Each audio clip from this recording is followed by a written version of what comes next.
বিচিত্র স্বাদ, রবীন্দ্রনাথ ঠাকুর। আমি যখন পাঠশালাতে যাই, আমাদের এই বাড়ির গলি দিয়ে 10টা বেলায় রোজ দেখতে পাই ফেরিওয়ালা যাচ্ছে ফেরি নিয়ে। চুড়ি চাই, চুড়ি চাই, সে হাঁকে। চিনের পুতুল ঝুড়িতে তার থাকে।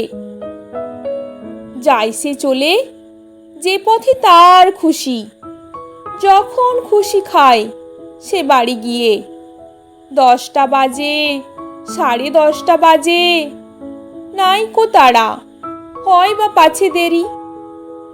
ইচ্ছে করে সেলেট ফেলে দিয়ে অমনি করে বেড়ায় নিয়ে ফেরি।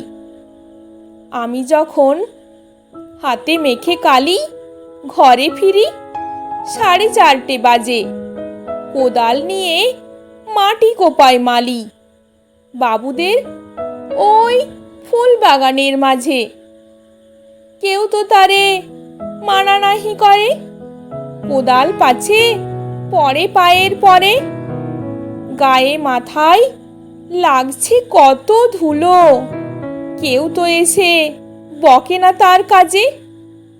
মা তারে তো পরায় না সাব জামা, ধুয়ে দিতে চায় না ধুলোবালি।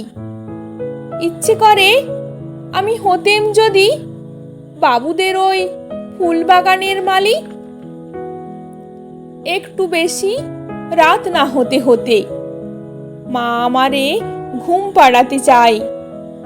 জানলা দিয়ে দেখি চেয়ে পথে পাগড়ি পরে পাহারাওয়ালা যায়। আধার গলি, লোক বেশি না চলে, গ্যাসের আলো মিটমিটিয়ে জ্বলে। লণ্ঠনটি ঝুলিয়ে নিয়ে হাতে দাঁড়িয়ে থাকে বাড়ির দরজায়। রাত হয়ে যায়, 10টা, 11টা, কেউ তো কিছু বলে না তার লাগি। ইচ্ছে করে পাহারাওয়ালা হয়ে গলির ধারে আপন মনে জাগি। নমস্কার।